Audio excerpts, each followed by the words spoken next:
Hello Suresh Tushar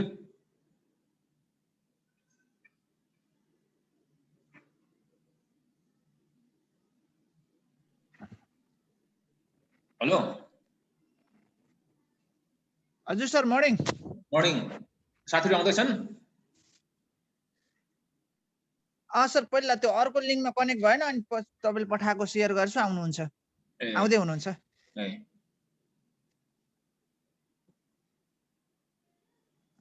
आइराख्नु भएको छ ठीक छ यो क्लास सिधेपछि हाम्रो 10 मिनेट ब्रेक हुन्छ त्यसपछि फेरि म शेड्युल गरेर चाहिँ पठाइदिन्छु लिंक अर्को लिंक त्यसो गर्दाखेरि प्रब्लम नहुँदो रहेछ हुन्छ सर हुन्छ ए हुन्छ सर साथीहरु आउँदै हुनुहुन्छ आएपछि 11 बजे शेड्युल गरे हो 10 मिनेट भइसक्यो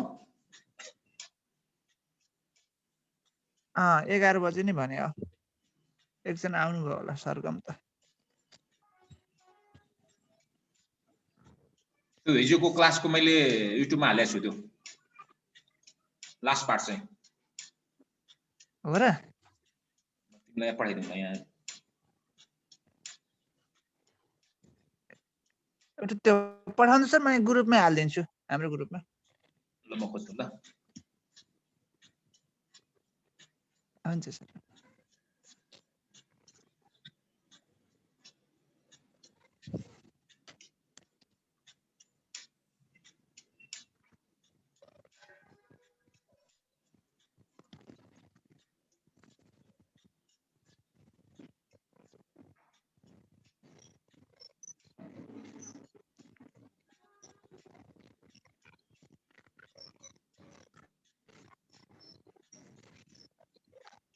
सरगम हिजो आएको थिएन हैन हजुर सर आएको थिएन हिजोमा ए थाहा भएन हजुर बाहिर जाने काम भएर दिनभरि बाहिरै भयो त्यही भएर हिजो नयाँ च्याप्टर सुरु गर्नु भएको छ हिजो दुर्गाको सकियो हिजो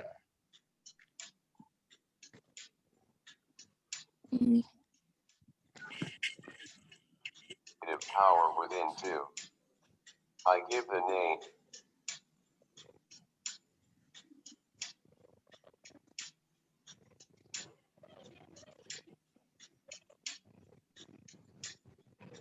अब कन्टिन्यू पढाउनु हुन्छ सर कन्टिन्युअसली अब यसलाई सिध्याइदिनु अब लगातार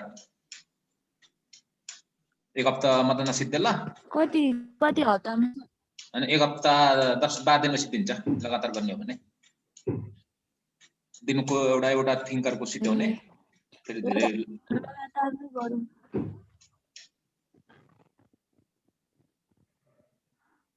लगातारै क्लास लिएर सिध्याइदिनु सकाइदिम सरहरु बिचमा मैले 10 भन्दा अगाडि सिध्याउने सोचेको थिएँ बिचमा फेरि यति बेला पछि गर्ने भन्यो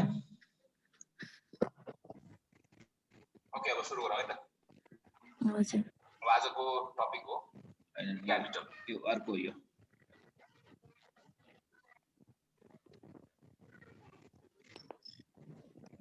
के हो हाम्रो स्याड गर्ने एउटा अप्सन हुन्छ भनेर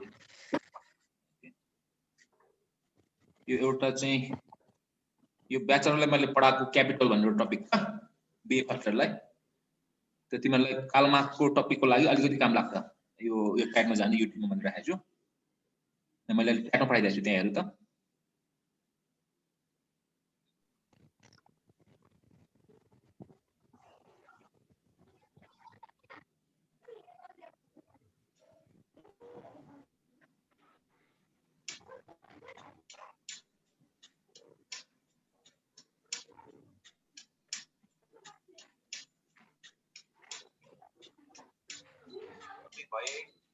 सोशल इन्टिग्रेसन हाई हुँदाखेरि हुने सुइसाइड चाहिँ अल्ट्रिस्टिक सुइसाइड हो र सोशल इन्टिग्रेसन लो हुँदाखेरि हुने सुइसाइड इको सुइसाइड हो यो हिजो क्लासको बाँकी त किन हिजो क्लास चाहिँ हाम्रो टुक्रा भयो त्यसमा टेक्निकल प्रब्लम भएर चाहिँ डिस्कनेक्ट भइराख्यो त्यसको लास्ट पार्टको चाहिँ मैले पढाइरहेको छु गरिने आत्महत्या चाहिँ अनमित सुइसाइड यहाँ देखिन्छ यो च्याटमा मैले पठाएको हेर देख्यौ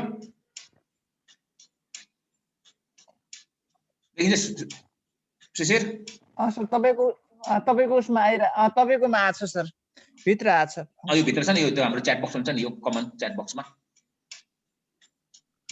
हजुर हजुर त्यो हेर्ने हिजो क्लास सुट्नेले त्यो हेर्दा हुन्छ यो त्यहाँ हिजो क्लास हो सर हिजो क्लासको चाहिँ सेकेन्ड युट्युबमा मैले पठाएको छु क्या दुईटा युट्युबको लिंक पठाइरहेको छु त्यो हिजोको आधा चाहिँ अगाडिको त त्यो रेकर्डै भएन छ अनि पछाडीको चाहिँ रेकर्ड भएको चाहिँ यहाँ छ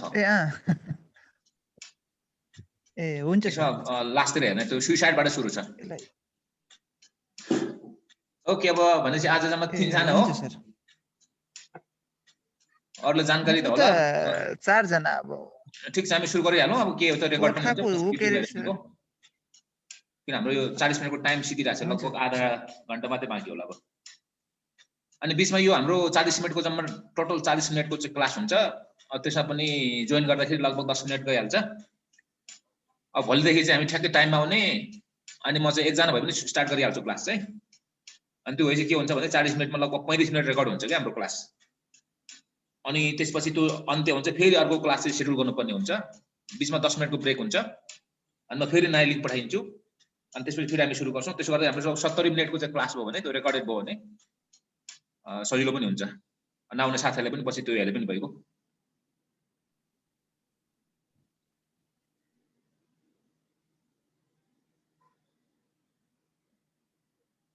के अब जम्मा 4 जना भयो अब ठीक छ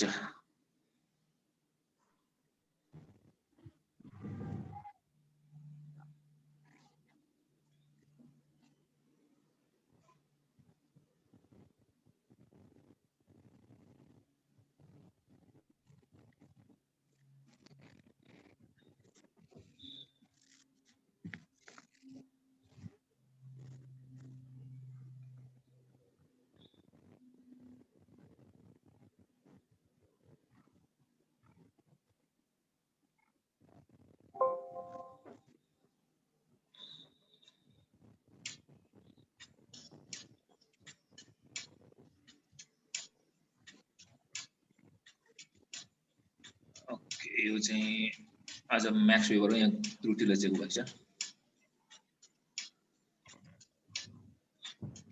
ओके आज हामी म्याक्स वेबरको बारेमा उहाँको विचारको बारेमा हामी छलफल गर्न गइरहेका छौँ अब बेसिकली हामी दुईटा कुरालाई आज हेर्छौँ पहिलो चाहिँ हिस्टोरिकल ब्याकग्राउन्ड त्यसपछि की आइडियाज उहाँका की आइडियाजहरू र उहाँको की आइडियाजहरू कस्तो इन्टेलेक्चुअल पोलिटिकल कन्टेक्स्टमा चाहिँ पैदा भए भन्ने बारेमा छलफल गर्छौँ र समयले हामीले भ्यायो भने हामी चाहिँ विकाससँग उहाँका विचारहरूलाई विकाससँग जोड्ने प्रयत्न गर्छौँ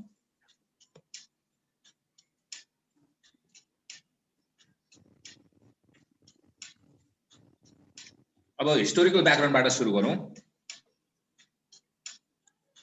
म्याक्स वेबरले आफ्नो विचार उत्पादन जुन बेला गर्नुभयो त्यस बेलाको जर्मनीमा चाहिँ एउटा द्वन्द्व थियो त्यो द्वन्द्व चाहिँ कसको बीचमा थियो भन्दाखेरि यो आधुनिकीकरणको चाहिँ पक्षधरहरूको एकातिर र त्यसका विरोधीहरू अर्कोतिर उनीहरूको बीचमा चाहिँ द्वन्द्व भइरहेको थियो एउटा समूहले आधुनिकीकरणको पक्षमा वकालत गरिरहेको अवस्था थियो भन्नुको मतलब समाज चाहिँ जुन अवस्थामा थियो त्यसबेला त्यो भन्दा एडभान्स स्टेजमा जानुपर्छ त्यो भन्दा चाहिँ अगाडिको स्टेजमा जानुपर्छ भन्नेहरूको एउटा समूह थियो जसलाई चाहिँ आधुनिकीकरणका चाहिँ पक्षधरहरू भनिन्थ्यो डिफेन्डर्स अफ मोडर्नाइजेसन र अर्कोतिर चाहिँ जर्मनीलाई चाहिँ यथास्थितिमै राख्नुपर्छ भन्ने धारणा राख्नेहरू थिए जसलाई चाहिँ यो डिट्र्याक्टर्स अफ मोडर्नाइजेसन भन्न सकिन्छ भनेको चाहिँ यो क्रिटिक्स अफ मोडर्नाइजेसन अथवा अपोनेन्ट्स अफ मोडर्नाइजेसन भन्न सकिन्छ जसले चाहिँ जर्मनीलाई चाहिँ पुरानै अवस्थामा राख्न चाहन्थे अब मोडर्नाइजेसनका पक्षधरहरू को के थिए त भन्ने प्रश्न उठ्छ नम्बर 1 यो व्यक्तिवादी उदारवादीहरू इन्डिभिजुअलिस्टिक लिबरल्स भनिन्छ जसले चाहिँ व्यक्तिगत फ्रिडममा व्यक्तिगत स्वतन्त्रतामा चाहिँ जोड दिन्थ्यो, व्यक्तिवादमा जोड दिन्थ्यो। र अर्को समूह चाहिँ कन्जर्भेटिभ नेसनलिस्टहरू थिए, राष्ट्रवादीहरू थिए। यो पुरातनवादी राष्ट्रवादीहरू थिए। र तेस्रो यो मोडर्नाइजेसनलाई सपोर्ट गर्ने तेस्रो शक्ति भनेको त्यसबेलाका क्रान्तिकारी समाजवादीहरू थिए। भनेपछि त्यसबेला आधुनिकीकरणलाई सपोर्ट गर्ने मानिसहरू पनि वैचारिक रूपमा फरक फरक खालका थिए।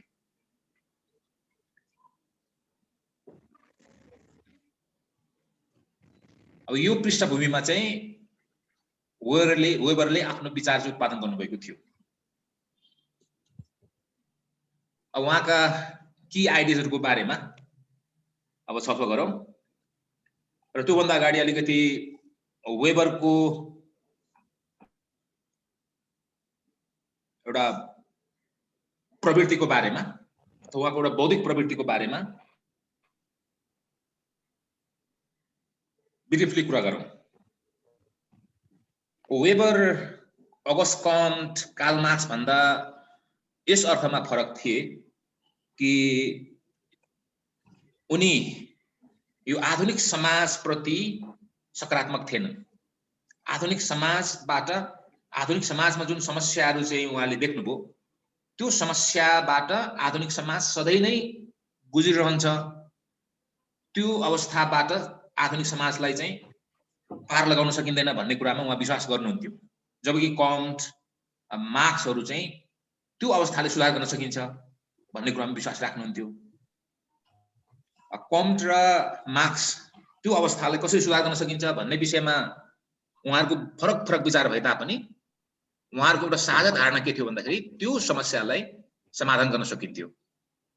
कम्टले त्यो अवस्थालाई समाधान गर्नको लागि अथवा त्यो दुर्खेमले त्यो अवस्थालाई समाधान गर्नको लागि चाहिँ केही समय कुर्नुपर्छ र त्यो आधुनिक पुँजीवादी आधुनिक प्रणालीभित्रै त्यो समस्यालाई समाधान गर्न सकिन्छ भन्ने कुरामा उहाँहरूले विश्वास गर्नुहुन्थ्यो भने मार्क्सले चाहिँ त्यो समस्याबाट मुक्ति पाउने एक मात्र बाटो भनेको चाहिँ क्रान्ति हो।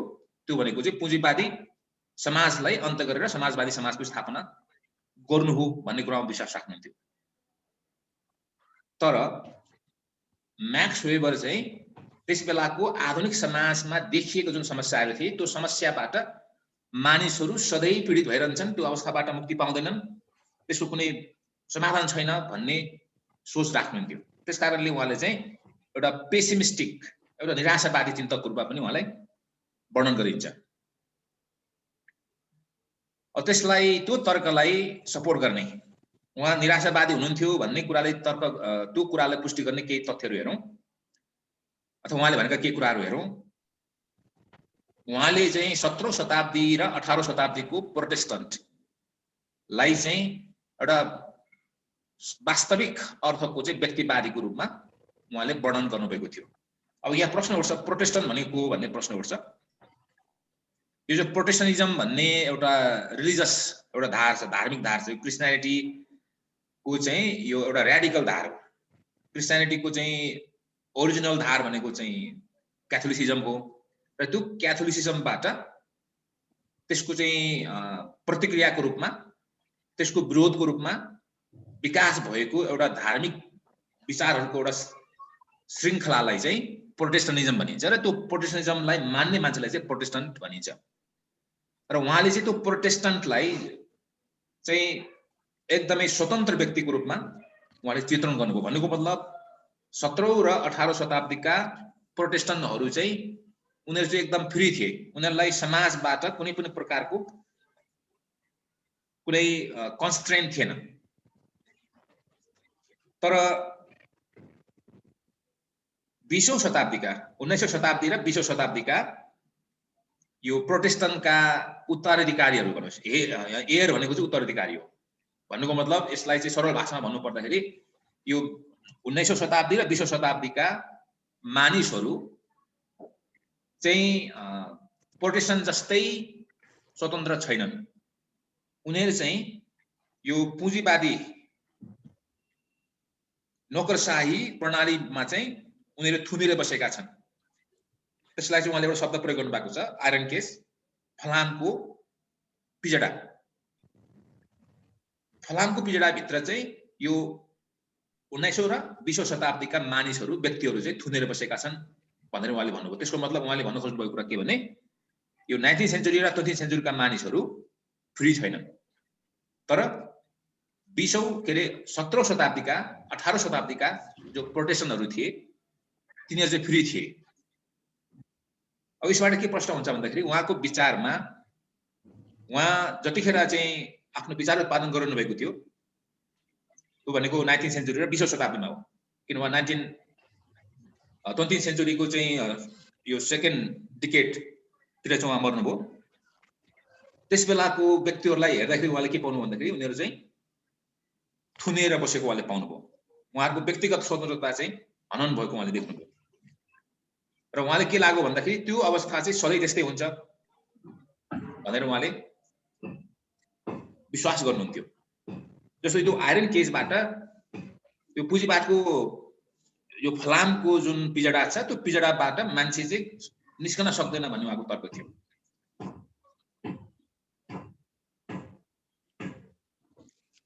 ओके, अब उहाँका के विचारहरूको कुरा गर्दाखेरि हामीले ध्यान दिनुपर्ने एउटा महत्त्वपूर्ण कुरा भनेको चाहिँ धर्म र यो पुँजीवादको विकासको बीचको सम्बन्ध हो। उहाँले पुँजीवादको विकास र एउटा धर्म, एउटा पर्टिकुलर धर्म अथवा जसलाई चाहिँ रिलिजियोसिटी पनि भनिन्छ, एउटा पर्टिकुलर प्रकारको धर्मसँगै जोडिएको छ।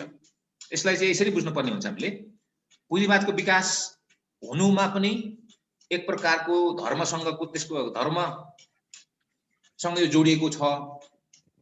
अर्थात् पुँजीवादको विकास हुनुको पछाडि पनि एक प्रकारको धर्म जिम्मेवार थियो भने पुँजीवादको विकास नहुनुको पछाडि पनि एक प्रकारको धर्मको हात थियो भन्ने उहाँको तर्क थियो। अब पुँजीवादको विकास चाहिँ कहाँ भयो भन्दाखेरि वेस्टर्न युरोपमा भयो र वेस्टर्न युरोपमा चाहिँ यसको विकास किन भयो भन्दाखेरि उहाँको विचारमा यो क्रिस्चियनिटी भित्रको एउटा धार जसलाई प्रोटेस्टेन्टिजम भनिन्छ अथवा त्यो भित्र पनि एउटा धार छ क्याल्भिनिजम भनिन्छ, त्यो धारले गर्दाखेरि त्यो धारको कारणले त्यो रिलिजियस जुन धार थियो एउटा जुन रिलिजियोसिटी थियो एक प्रकारको, त्यसले चाहिँ पुँजीवादको विकास गरायो। तर यो चीनमा इन्डियामा किन त्यहाँ चाहिँ पुँजीवादको विकास हुन सकेन भन्दाखेरि उहाँको विचारमा त्यसको पछाडि पनि धार्मिक कारण थियो। त्यो भनेको जस्तो हिन्दुइजम अथवा अब हिन्दू रिलिजियोसिटी भन्छ अर्को भाषामा, त्यसले पनि इन्डियामा पुँजीवादको विकास हुन दिएन र चीनमा पनि त्यहाँको जुन एउटा रिलिजियोसिटीहरू थिए अथवा धार्मिक एउटा रूपहरू थिए, क्याथोलिसिजम त्यसपछि ताओइजम जस्ता जुन धर्मका विभिन्न रूपहरू थिए, तिनीहरूले पनि त्यहाँ पुँजीवादको विकास गर्न दिएनन्। अब यसबाट के प्रश्न हुन्छ भन्दाखेरि पुँजीवादको विकास हुनुमा पनि एक प्रकारको धर्मले भूमिका खेल्यो भने पुँजीवादको विकास नहुनुमा पनि एउटा निश्चित प्रकारका धर्महरूको हात थियो भन्ने उहाँको तर्क हो। अब यसलाई अझ स्पेसिफिकली अब फेरि हेरौँ। अब एक थरीका विद्वानहरूले के तर्क गर्छन् भन्दाखेरि यो पुँजीवादको विकास चाहिँ यो वेस्टर्न युरोपमा जुन भयो त्यो किन धेरै पहिला हुन सकेन भन्ने बारेमा, किन एउटा पर्टिकुलर पोइन्ट अफ टाइम मात्र त्यसको विकास भयो भन्दाखेरि उनीहरूले के भने भन्दाखेरि पुँजीवादको विकासको निम्ति भौतिक कन्डिसन्स, मटेरियल कन्डिसन चाहिँ सिर्जना भइसकेको थिएन। भन्छ पुँजीवादको विकास हुनको लागि के हुन्छ, मटेरियल कन्डिसन पनि हुनु पर्यो, त्यतिकै पुँजीवादको विकास हुन सक्दैन भन्ने उनीहरूको तर्क थियो। तर वेबरले के भने भन्दाखेरि यदि त्यो तर्कलाई सही मान्ने हो भने त चीनमा पनि पुँजीवादको विकासको निम्ति त्यहाँ पर्याप्त रूपमा एउटा भौतिक अवस्थाहरूको सृजना भइसकेका थियो। जस्तो त्यहाँ व्यापार हुने, उद्योगहरूको स्थापना भइसकेको अवस्था थियो, व्यापार पनि हुन्थ्यो र पनि त्यहाँ पुँजीवादको विकास किन हुन सकेन भनेर उहाँले प्रश्न गर्नुभयो। यदि मटेरियल कन्डिसन्स चाहिँ आउने बित्तिकै पुँजीवादको विकास हुने हो भने चीनमा किन हुन सकेन र युरोपमा मात्र किन भयो भनेर उहाँले प्रति प्रश्न गर्नुभयो। उहाँले भन्न खोजेको कुरा चाहिँ के हो भने वेस्टर्न युरोपमा यो पुँजीवादको विकास किन भयो भन्दाखेरि त्यहाँ एउटा कालखण्डमा एक प्रकारको रिलिजनको विकास भयो जसलाई के भनिन्छ, प्रोटेस्टेन्टिजम भनिन्छ अथवा त्यो भित्र पनि एउटा पर्टिकुलर त्यसको एउटा रूप छ जसलाई चाहिँ क्याल्भिनिजम भनिन्छ। त्यो क्याल्भिनिजमको बारेमा हामी पछि सल्भ गरौँला। त्यो चाहिँ अस्तित्वमा आयो र त्यो अस्तित्वमा आइसकेपछि त्यसले पुँजीवादको विकास गर्न योगदान गर्यो भनेर उहाँले तर्क गर्नुभएको छ। त्यसपछि पुँजीवादको विकास हुनुको अर्को कारणको रूपमा केही विद्वानहरूले अर्को तथ्य अगाडि सारे र त्यो तथ्य चाहिँ यो मनोवैज्ञानिक सिद्धान्तमा आधारित छ। त्यो सिद्धान्तले के भन्छ भन्दाखेरि पुँजीवादको विकास हुनुको पछाडि चाहिँ यो मान्छेको प्राकृतिक स्वभाव जिम्मेवार छ। तपाईले आदम स्मिथको बारेमा पढ्नुभयो, धेरै पटक पढिसक्नुभयो।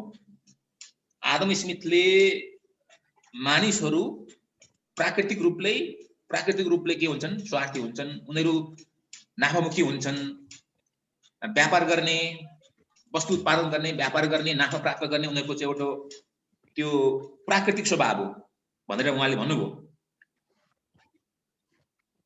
र आदम स्मिथको त्यो मान्यतामा विश्वास गर्नेहरूले के भने भन्दाखेरि पुँजीवादको विकास हुनुको पछाडि चाहिँ मान्छेको त्यो स्वभाव हो, मान्छेको त्यो व्यवहारिक एउटा जुन स्वभाव हुन्छ, मान्छेको त्यसलाई जुन नेचुरल, त्यसलाई एउटा शब्द भन्दाखेरि यहाँ शब्द प्रयोग गरेको छ एक्विजिटिभ इन्स्टिङ भन्छ। द एक्विजिटिभ इन्स्टिङ भनेको चाहिँ प्राप्त गर्ने, आफ्नो नाफा, आफ्नो हित हेर्ने र नाफामुखी हुने अथवा सम्पत्ति आर्जन गर्ने, थुप्र्याउने खालको मानसिकता जुन मान्छेमा हुन्छ, त्यो कारणले गर्दाखेरि चाहिँ पुँजीवादको विकास भएको भन्ने तर्क पनि थियो। तर त्यो कुरासँग पनि वेबर सहमत हुनु भएन, किनभने उहाँको अनुसार चाहिँ मान्छे प्राकृतिक रूपमै नाफामुखी हुन्छन्, आफ्नो स्वार्थ हेर्छन् भन्ने कुरा चाहिँ गलत हो। मान्छेलाई चाहिँ यो समाजले, नर्म्स एन्ड भ्यालुजले चाहिँ मान्छेलाई चाहिँ त्यो खालको त्यो नाफामुखी बनाउन सक्छ। यदि बनायो भने त्यो आफै चाहिँ हुँदैन भन्ने उहाँको तर्क हो। र उहाँले के तर्क गर्नु भन्दाखेरि पुँजीवादी प्रणाली अस्तित्वमा आउनको लागि निश्चित रूपमा त्यो नाफामुखी मानिसहरूको आवश्यकता थियो र त्यस्ता मान्छेहरू पनि देखा परे। त्यसकारणले चाहिँ पुँजीवादको विकास भएको हो, त्यसमा दुई मत छैन। तर त्यो मानिसहरूमा जुन नाफामुखी हुने, यो व्यापार गर्ने खालको जुन प्रवृत्ति त्यो जुन आयो, त्यो चाहिँ स्मिथले भने जस्तो मान्छेको त्यो प्राकृतिक रूपले प्राप्त गरेको गुण होइन, त्यो चाहिँ सामाजिक संरचनाले निर्धारण गरेको चिज हो भनेर उहाँले तर्क गर्नुभयो। अर्थात् उहाँले भन्न खोजेको कुरा के भने क्याल्भिनिजमको विकास नभएको भए त्यो मानिसहरूमा त्यो खालको सोच आउँदैन थियो। मानिसहरूमा पुँजीवाद जसले विकास गरे सुरुमा, उनीहरूमा जुन नाफामुखी जुन चिन्तन थियो, त्यो चिन्तन क्याल्भिनिजम नभएको भए, इतिहासको एउटा कालखण्डमा क्याल्भिनिजम भन्ने एउटा धर्म नआएको भए उनीहरूमा त्यो खालको एउटा एक्विजिटिभ इन्स्टिङ्क्ट आउने थिएन भनेर उहाँले तर्क गर्नुभयो। अब प्रश्न उठ्छ कसरी चाहिँ त्यो क्याल्भिनिजमले मानिसहरूमा त्यो खालको एउटा एक्विजिटिभ इन्स्टिङ चाहिँ कसरी पैदा गर्यो त भन्ने प्रश्न उठ्छ। त्यसको लागि चाहिँ क्याल्भिनिजमले के कुरामा जोड दिन्छ भन्ने कुरा हामीले बुझ्नुपर्ने हुन्छ। अब क्याल्भिनिजमले के भन्छ भन्दाखेरि मान्छेको भविष्य, मान्छेको डेस्टिनी भन्छ, मान्छेको भाग्य चाहिँ अलरेडी डिटरमाइन हुन्छ, यसलाई परिवर्तन गर्न सकिँदैन। मान्छे जन्मन्छ र मान्छेले जिन्दगीमा के गर्छ र मरेपछि कहाँ के हुन्छ, ऊ स्वर्गमा जान्छ कि नर्कमा जान्छ भन्ने कुरा चाहिँ त्यो अलरेडी चाहिँ प्रिडिटरमाइन हुन्छ, त्यो मान्छेले चेन्ज गर्न सक्दैन। तर मान्छेले के गर्न सक्छ त भन्दाखेरि आफू नर्कमा जाने कि हेभनमा जाने कि नर्कमा जाने, स्वर्गमा जाने कि नर्कमा जाने भन्ने कुरा चाहिँ पत्ता लगाउन सक्छ। त्यसको संकेत चाहिँ प्राप्त गर्न सक्छ र त्यसको संकेत भनेको चाहिँ आर्थिक सफलता हो। जसले आर्थिक सफलता प्राप्त गर्छ, जसले चाहिँ धेरै कठिन परिश्रम गर्छ र कठिन परिश्रम गरेपछि जसले चाहिँ आर्थिक सफलता प्राप्त गर्छ, त्यो मान्छे चाहिँ त्यो हेभनमा जान्छ भनेर त्यसले, त्यो रिलिजनले भन्थ्यो, क्याल्भिनिजमले त्यो कुरा भन्छ। अब यो खालको धार्मिक विश्वास जब सिर्जना भयो, त्यसले गर्दाखेरि मानिसहरू आफ्नो यो भविष्य, आफू मरेपछि स्वर्गमा जाने कि नर्कमा जाने भन्ने कुरा पत्ता लगाउन उनीहरू आतुर भए। र त्यो कुरा पत्ता लगाउने क्रममा उनीहरूले के गर्न थाले त कडा परिश्रम गर्न थाले किनकि कडा परिश्रम गरेपछि आर्थिक सफलता मिल्छ र आर्थिक सफलता मिल्यो भने त्यसको अर्थ के हुन्छ उनीहरू स्वर्गमा जाँदैछ त्यसकारण आफू स्वर्गमा जाने कि नर्कमा जाने अथवा मरेपछि उसले जुन सल्भेसन भन्छ नि त्यो मोक्ष के भन्छ त्यसलाई उसलाई फ्रीडम मुक्ति पाउँछ कि पाउँदैन भन्ने कुरा बुझ्नको लागि पनि उनीहरू आर्थिक रूपमा कठिन परिश्रम गर्न थाले र परिणाम स्वरूप पुँजीवादको विकास गर्नको निम्ति आवश्यक पर्ने मानिसहरू चाहिँ सृजना भए त्यसरी चाहिँ पुँजीवादको विकास भएको हो भनेर वेबरले दाबी गरे त्यसकारण पुँजीवादको विकासको पछाडी चाहिँ क्याल्भिनिजम भन्ने एउटा यहाँ मैले तल लेखेको जस्तो लाग्छ यहाँ छ क्याल्भिनिजम भन्ने यो प्रोटेस्टेन्टिजम भित्रको एउटा धार हो यसले चाहिँ यसरी पुँजीवादको विकासमा चाहिँ योगदान पुर्यायो भन्छ पुँजीवादको स्पिरिट भन्छ स्पिरिट अफ क्यापिटलिजम चाहिँ यो क्याल्भिनिजमले प्रदान गर्यो स्पिरिट अफ क्यापिटलिजम भनेको चाहिँ क्यापिटलिजमलाई सफल बनाउनको लागि त मानिसहरुमा चाहिँ जुन खालको एउटा साइकोलोजिकल टेन्डेन्सी हुनुपर्छ profit oriented self interested hard work आदि कुराहरु चाहिँ के त यो क्यापिटलिजमका चाहिँ स्पिरिटहरु हुन् र यो क्यापिटलिजमको स्पिरिट चाहिँ यो क्याथोलिसिजम के प्रोटेस्टेन्टिजम अथवा क्याल्भिनिजमले चाहिँ प्रदान गरेको भनेर वेबरले भन्नुभयो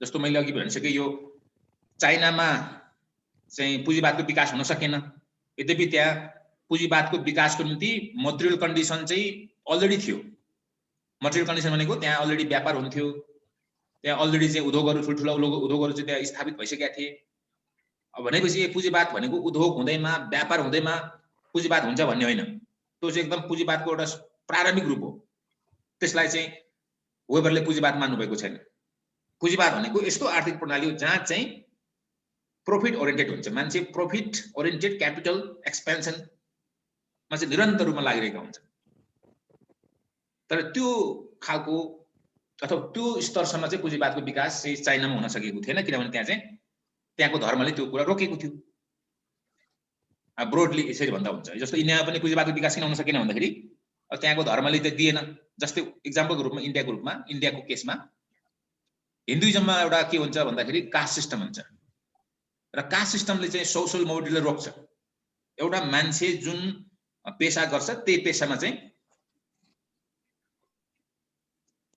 सधैँ त्यही पेशामा लागिरहेको हुन्छ त्यो पेशालाई चेन्ज गर्न चाहिँ धर्मले दिदैन र जहाँ मान्छे एउटा सर्टन अकुपेसनमा सधैँ बसिरहन्छ त्यस्तो समाजमा चाहिँ पुँजीवादको विकास हुन सक्दैन किन पुँजीवादमा त सोशल मोबिलिटीको आवश्यकता पर्छ मान्छेले कुनै पनि पेशा अँगाल्न सक्ने अवस्था भयो भने मात्र पुँजीवादको विकास हुन सक्छ तर हिन्दुइजमले त्यो सोशल मोबिलिटीलाई रोकेको हुनाले इन्डियामा चाहिँ पुँजीवादको विकास हुन सकेन भन्छ यसबाट हामीले सारमा भन्नु पर्दाखेरि यहाँ दुर्खेमले वेबरले चाहिँ यहाँ भन्न खोजेको कुरा के भने पुँजीवादको विकास हुनुको पछाडि एउटा निश्चित प्रकारको एउटा धर्मको भूमिका थियो त्यो धर्म भनेको चाहिँ क्याल्भिनिजम हो अथवा त्यो चाहिँ ब्रोडली प्रोटेस्टेन्टिजम भित्र पर्छ र त्यही पुँजी र इन्डियामा त्यसपछि चाइनामा त्यहाँका धर्महरूले चाहिँ जो चाहिँ प्रोटेस्टेन्टिजम भन्दा फरक खालका थिए तिनीहरूले गर्दाखेरि त्यहाँ पुँजीवादको विकास हुन सकेन भन्ने तर्क उहाँले गर्नुभयो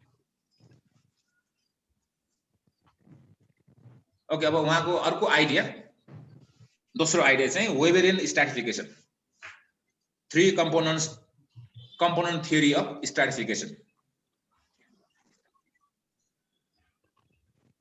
अब कार्ल मार्क्सले चाहिँ यो समाजलाई इकोनोमिक आधारमा मात्र चाहिँ वर्गीकरण गर्नुभयो मार्क्सले चाहिँ एउटा क्लासको जुन कन्सेप्ट उहाँले विकास गर्नुभयो वर्गको कन्सेप्टको विकास गर्नुभयो त्यो वर्गको अवधारणा चाहिँ मूलतः अथवा पूर्ण रूपमा त्यो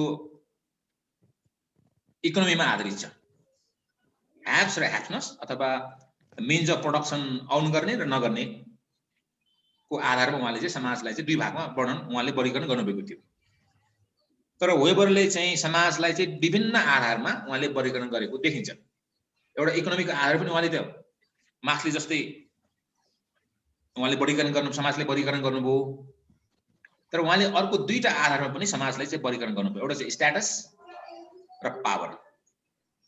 यसको अर्थ के हुन्छ भने वेबरले जुन समाजलाई विभिन्न तहमा उहाँले वर्गीकरण गर्नुभयो त्यो तीनटा चीजमा आधारित थियो। इकोनोमीमा आधारित थियो, स्ट्याटसमा आधारित थियो र पावरमा आधारित थियो। अब यसमा मार्क्ससँग उहाँको समानता के देखिन्छ भन्दाखेरि मार्क्सले पनि इकोनोमीको आधारमा चाहिँ समाजलाई वर्गीकरण गर्नुभयो। ओके, हामीसँग चाहिँ 10 मिनेट टाइम रहेछ है, यहाँ टाइम देखाइरहेछ। यो टाइम सिधैपछि फेरि हाम्रो 10 मिनेट ब्रेक हुन्छ, त्यसपछि म लिंक पठाइदिन्छु है, नयाँ पछि आउनेहरूलाई मैले जानकारी गराएको। अब उहाँले स्ट्याटसको आधारमा र पावरको आधारमा पनि समाजलाई वर्गीकरण गर्नुपर्छ भन्ने तर्क गर्नुभयो। भने चाहिँ उहाँले समाजको वर्गीकरणको जसलाई चाहिँ स्ट्राटिफिकेसन भनिन्छ, स्ट्राटिफिकेसन भनेको चाहिँ समाजलाई तह तहमा वर्गीकरण गर्ने।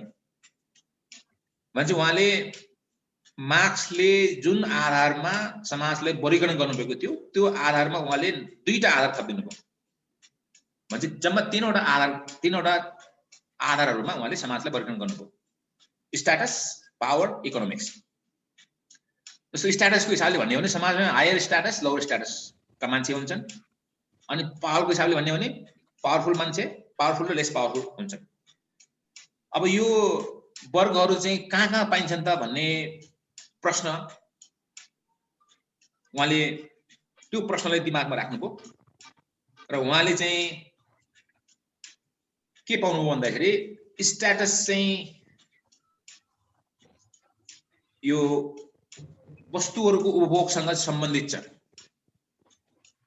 अथवा जो हायर स्ट्याटसको मान्छे हुन्छ त्यसले चाहिँ गुड्सहरू चाहिँ बढी मात्रामा कन्ज्युम गर्छ, अथवा बढी लक्सरियस गुडहरू कन्ज्युम गर्छ, मात्रा पनि बढी गर्छ र बढी एक्सपेन्सिभ चीजहरू पनि उसले उपभोग गर्छ। त्यो हायर स्ट्याटसको हो। लोवर स्ट्याटसले चाहिँ कम गुड्सहरू र कम क्वालिटीको गुड्सहरू चाहिँ कन्ज्युम गर्ने गर्छ।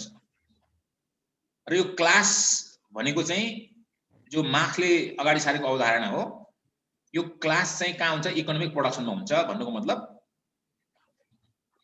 यो मिन्स अफ प्रोडक्सन हुने र नहुने, मिन्स अफ प्रोडक्सन आउन गर्ने नगर्ने, अथवा क्यापिटलिस्ट र वर्कर्स गरी दुई भागमा चाहिँ यो इकोनोमिक्सको आधारमा समाजलाई वर्गीकरण गर्न सकिन्छ। त्यो चाहिँ केसँग सम्बन्धित छ भन्दाखेरि आर्थिक उत्पादनसँग सम्बन्धित छ। भनेपछि यो स्ट्याटस चाहिँ केसँग सम्बन्धित छ भन्दाखेरि कन्जम्सन अफ गुड्ससँग सम्बन्धित छ भने यो क्लास चाहिँ इकोनोमिक प्रोडक्सनसँग सम्बन्धित छ। यो क्लास भन्ने बित्तिकै हामीले के बुझ्नु पर्यो? इकोनोमिक्समा आधारित समाजको वर्गीकरण। त्यसपछि स्ट्याटसको हिसाबले यहाँ के भन्छ भन्दाखेरि those at the top of the status hierarchy have a different lifestyle than to those at the bottom. यो अघि मैले भनिसकेको छु, जो यो स्ट्याटस हायरार्कीमा माथिल्लो तहमा हुन्छ उसको लाइफस्टाइलले फरक हुन्छ। लक्सरियस लाइफस्टाइल हुन्छ भने त्यसको बटममा हुने, त्यसको चाहिँ तल फेदमा हुने मानिसहरूको चाहिँ लाइफस्टाइल चाहिँ के हुन्छ? दयनीय हुन्छ। उनीहरूको लाइफ डिफिकल्ट लाइफ चाहिँ उनीहरूले बिताइरहेको हुन्छ। भनेपछि classes exist in the economic order. भनेपछि क्लास भनेको हामीले के बुझ्नु पर्यो? यो चाहिँ मार्क्सले भनेको क्लास हो, यो इकोनोमीमा आधारित समाजको वर्गीकरण हो। यो रिच र पोर भनेको यो भनेको, अथवा क्यापिटलिस्ट र वर्कर्स। अब यो चाहिँ कहाँ हुन्छ भन्दाखेरि इकोनोमिक अर्डरमा हुन्छ, भन्छ इकोनोमिक रेलममा हुन्छ यो। र स्ट्याटस ग्रुप भनेको सोशल अर्डरमा हुन्छ, भन्छ सोशल रेलममा हुन्छ। र त्यसपछि यो पार्टिज भनेको चाहिँ हामीले के बुझ्नु पर्यो भन्दाखेरि पावरसँग सम्बन्धित समाजको वर्गीकरण हो। पार्टिज भनेको त्यो चाहिँ कहाँ हुन्छ? पोलिटिकल अर्डरमा हुन्छ। यसलाई सरल तरिकाले बुझ्दाखेरि जस्तै पोलिटिकल रेलममा हेर्ने भने हामी के देख्छौँ? पार्टिज हुन्छन्, विभिन्न समूहहरू हुन्छन्, जसलाई चाहिँ पार्टिज भनेर उहाँले भन्नुभयो। अब यो चाहिँ पोलिटिकल पार्टी पनि हुन सक्छ, अथवा एउटा कुनै प्रेसर ग्रुप हुन सक्छ, एउटा व्यक्तिहरूको एउटा सङ्गठित समूह हुन सक्छ। र त्यो चाहिँ केसँग सम्बन्धित छ भन्दाखेरि सत्तासँग, पावरसँग सम्बन्धित छ। र त्यो कहाँ हुन्छ भन्दाखेरि पोलिटिकल रेलममा हुन्छ। अनि यो क्लास चाहिँ कहाँ हुन्छ? रिच एन्ड पोर अथवा ह्याप्स ह्याप्सनर्स कहाँ हुन्छ भन्दाखेरि इकोनोमिक रेलममा हुन्छ। र स्ट्याटस ग्रुप्स, स्ट्याटसमा आधारित समाजको वर्गीकरण अथवा विभिन्न स्ट्याटसका मानिसहरू चाहिँ कहाँ हुन्छन् भन्दाखेरि सामाजिक क्षेत्रमा हुन्छन्, सोशल रेलममा। ओके, अब अर्को छ वेबर अन अथोरिटी। अब हामीसँग 5 मिनट बाँकी छ, अलिकति सुरु चाहिँ गरौँ। अब अर्को नेक्स्ट क्लासमा चाहिँ आजकै नेक्स्ट क्लासमा चाहिँ यो सिद्धिन्छ बाँकी। अब हामीसँग कति बाँकी छ? अथोरिटी, रेसनलाइजेसन, यतिवटा। Okay, okay.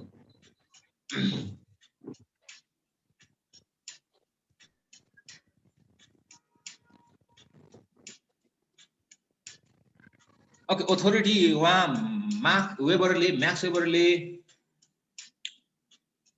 विभिन्न टपिक्सहरुमा अथवा इस्युजहरुमा चाहिँ उहाँले आफ्नो विचार उत्पादन गर्नुभयो। तीमध्ये एउटा महत्त्वपूर्ण इस्यु भनेको चाहिँ अथोरिटी हो। अब अथोरिटी भने के हो त भन्ने प्रश्नमा जाउँ। जस्तै एक्जाम्पलको रूपमा, जस्तै अहिले नेपालको कन्टेक्स्टमा हेर्ने हो भने अहिले पोलिटिकल पावर कोसँग हुन्छ भन्दाखेरि पोलिटिकल पार्टीसँग हुन्छ, जो चाहिँ सत्तामा पुग्छ। त्यो एक प्रकारको चाहिँ अथोरिटीको एक्जाम्पल हो। भने चाहिँ पावर हो। अथोरिटी भनेको पावर हो।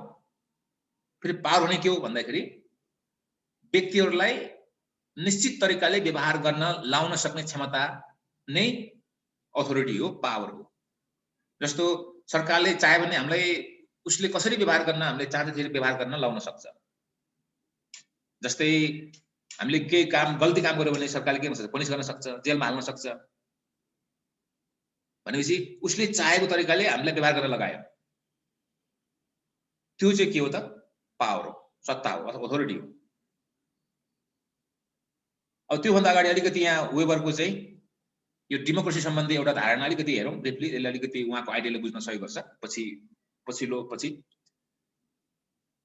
Weber preferred democracy as a political form not because he believed in the masses but because it offered maximum dynamism and the best milieu to generate political leaders. अब वेबरले चाहिँ डेमोक्रेसीको पक्षमा उहाँले वकालत गर्नुभयो। यस अर्थमा उहाँले वकालत गर्नुभयो कि डेमोक्रेटिक सिस्टमले चाहिँ एउटा वास्तविक राजनीतिक नेताहरू चाहिँ सृजना गर्न सक्ने क्षमताले राख्छ। उहाँ चाहिँ मासेसमा, यो आम जनतामा उहाँलाई विश्वास गर्नुहुन्न थियो। आम जनताहरूले अब प्रजातन्त्रमा राम्रो गर्न सक्छन्, उनीहरूले सही निर्णय गर्न सक्छन् भन्ने कुरामा उहाँलाई शंका थियो। र पनि उहाँले प्रजातान्त्रिक व्यवस्थालाई चाहिँ उहाँले राम्रो किन भन्नुभयो भन्दाखेरि प्रजातान्त्रिक व्यवस्थामा चाहिँ एउटा राम्रो नेता चाहिँ सृजना हुन सक्छ। अब यो कुराले पछि अलिकति फेरि हामी यसमा फर्कौं। यहाँ पहिले डोमिनेसन भन्ने कन्सेप्ट बुझौं, त्यसपछि डोमिनेसनको कन्सेप्ट बुझेपछि हामीले अथोरिटीको कन्सेप्ट बुझ्छौं। Domination as the probability that certain specific commands or all commands will be obeyed by a given group of persons. अब यो डोमिनेसन भनेको चाहिँ एउटा सम्भाव्यता हो। कस्तो सम्भाव्यता भन्दाखेरि एउटा कुनै व्यक्तिले दिने आदेशलाई एउटा निश्चित मानिसहरूको समूहले पालना गर्न सक्ने सम्भावना। जस्तो क्लासमा कसैले एउटा कुनै मान्छेले विद्यार्थीहरूलाई अथवा टिचरले फर एक्जाम्पल विद्यार्थीहरूलाई केही चीज भन्छ, केही चीज आदेश दिन्छ, केही आदेश दिन्छ, त्यसलाई चाहिँ विद्यार्थीहरूले कति पालना गर्न सक्छन्, त्यो पालना गर्न सक्ने सम्भाव्यता नै डोमिनेसन हो। यदि त्यो टिचरले भनेको कुरा विद्यार्थीहरूले मान्नेछन्, टिचरले दिएको आदेश उनीहरूले पालना गरे भने चाहिँ त्यहाँ के छ? The teacher is dominating the class भन्ने हुन्छ। That's domination. अब डोमिनेसनका पनि धेरै आधारहरू हुन्छन्। एउटा वैध हुन्छ, लेजिटिमेट हुन्छ, एउटा इलिजिटिमेट हुन्छ। जस्तो लेजिटिमेट भनेको चाहिँ जस्तै कुनै पोलिटिकल पार्टी चाहिँ सत्तामा पुग्छ निर्वाचितबाट, बल प्रयोगबाट होइन, अनि त्यसपछि सबै जनताले चाहिँ मन पराएर चाहिँ कुनै पोलिटिकल पार्टी सत्तामा पुग्छ र त्यसपछि त्यो सत्तामा पुग्ने पोलिटिकल पार्टीले चाहिँ जनतामा फेयर तरिकाले सत्ता चाहिँ लाद्ने काम गर्छ। फेयर तरिकाले, त्यतिकै त्यो हसुवाको भरमा होइन, एउटा नियममा आधारित एउटा फेयर तरिकाले चाहिँ मानिसमा पावर चाहिँ लाद्यो भने त्यो चाहिँ लेजिटिमेट अथोरिटी हो, त्यो चाहिँ लेजिटिमेट पावर हो त्यो। अब इलिजिटिमेट पावर भनेको चाहिँ बल प्रयोगबाट बिना आधार, त्यसलाई चाहिँ इलिजिटिमेट भन्छ। भनेपछि डोमिनेसन जुन व्यक्तिले, पावरफुल व्यक्तिले आम मान्छेहरूलाई चाहिँ डोमिनेट गरिरहेको हुन्छ भन्नुको मतलब आफ्नो आदेश चाहिँ उनीहरूले पालना गर्न लगाइरहेको हुन्छ र दुई तरिकाले चाहिँ पालना गर्न लगाइरहेको हुन सक्छ। पहिलो चाहिँ लेजिटिमेट तरिकाले भनेको